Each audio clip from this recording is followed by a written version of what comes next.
We are back, and by popular demand, it's only right, especially since we got it early. We're gonna give you an unboxing, an early hands-on preview with the brand new Xbox One X. It is officially available in stores on November 7th for $4.99. Now, here's the box. Very clean, very simple. Showcases the console, which doesn't look too different from a standard Xbox S. Now, the biggest thing Xbox has been highlighting is the 6 teraflops of power that this system has. Now, there's a little blurb on this on the side that you can read more, and we'll get more into the gameplay in a second, but right now, we just want to show you what the physical appearance is like.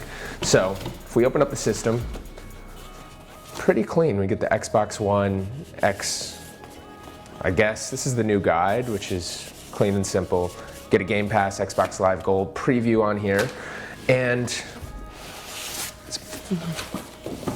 as we move through the unboxing, pretty simple. Of course, we have the system, which we'll highlight in a second. Other than that, the box is now empty. In here we have HDMI cord, controller, and power supply. Now, one thing I'm so thankful for that the Xbox One S does have is the elimination of that big power brick. Now, that used to take up so much room wherever you powered your Xbox on before. It is now down to this, not even 3 prongs, 2 prongs.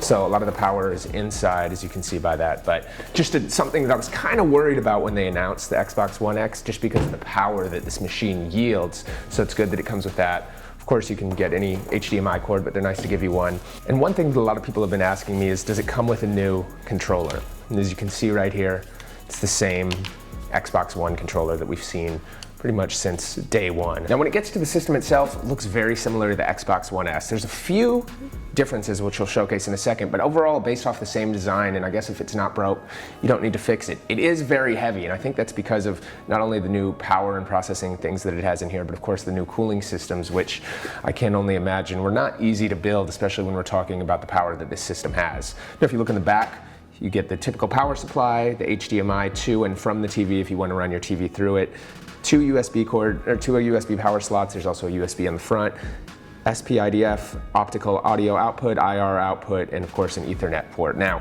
one thing missing, well, it's missing on the Xbox One S, and it just got discontinued, is the Xbox Connect. Now, I didn't really use it recently, but if you want it, you can still connect it through a USB adapter.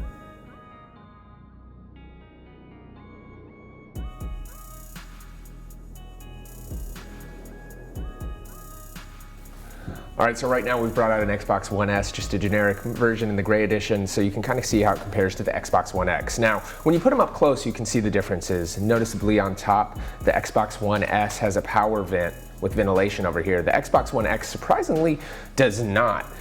The Xbox One S is also slightly taller, but not quite as long. If you put them on top of each other, you'll see kind of the footprints and styles and how the Xbox One X, a little bit longer, little bit wider, but not quite as tall. But other than that, very similar in the front. Big noticeable difference is now the CD and DVD slot is underneath instead of on the side of the unit. The button for connecting your controllers now moved from the center to the right, and the USB and IR port to switch sides. Now in the back, we have the exact same ports and connections as the Xbox One S, however, just laid out slightly differently, but very similar machines, and that really kind of speaks to what the Xbox One X is. It's truly an upgrade in processing power. It's not a new console, it's not a new generation of gaming, but we're gonna get to the power of it in a second, and what 4K gaming means, as well as what 6 teraflops does, no matter if you have 4K or just regular HD TV. Now, I've also got one more surprise before we jump into some of the gameplay. There's only 2 of these in the world. Shout to the Kinect. Is the Supreme Louis Vuitton collaboration Xbox controller. So I put it up on my Instagram and Snapchat. A lot of people were talking about it, so we'll showcase you the video of this as well. Nothing special outside of the crazy design, and it's not a film, it's not a skin. If you see it up close, you'll see the quality of what it is.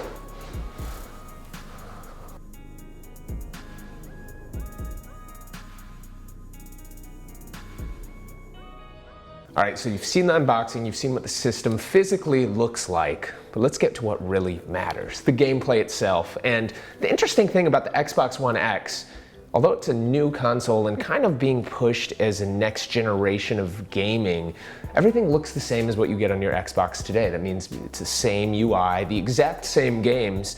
The biggest difference is 4K gaming, which you'll see right here. So if we go to video output, you now have the option not of just 1080p and 720p, but of 4K UHD. You can calibrate your TV. There's advanced video settings in here that allow different layers, allows 4K, allows HDR, allows different hertz rates and refresh rates. But that is the only difference you will see on screen and anywhere kind of with the Xbox One X compared to the Xbox One. However, 4K gaming really does make a difference. Now, for people that are wondering if they need to jump up, it probably isn't worth it unless you have a 4K TV.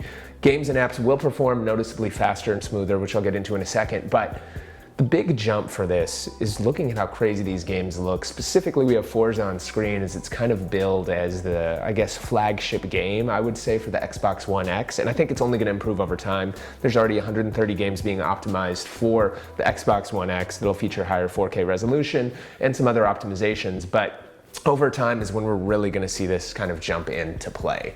Now, through my week or so of playing with this, the biggest noticeable difference is not just the graphics, which is awesome. And again, if you just want to compare to see how it looks, just go to any store and see how a 4K TV operates versus a standard HD TV. However, in terms of gameplay, and even playing generic games like, say, a FIFA, and I don't even think the optimization patch is out for it yet, so I'm going all kind of off of, just feel.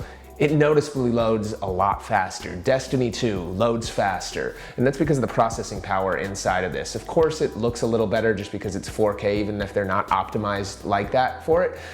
What we're playing Forza obviously is, and just looks incredible as we race through Dubai. But you definitely notice an everyday speed increase during the games, which is kind of cool. However, I don't know if it's enough to make you buy a system unless you have a 4K TV. If you have a 4K TV and you always have to have the latest and greatest, it's 100% worth getting.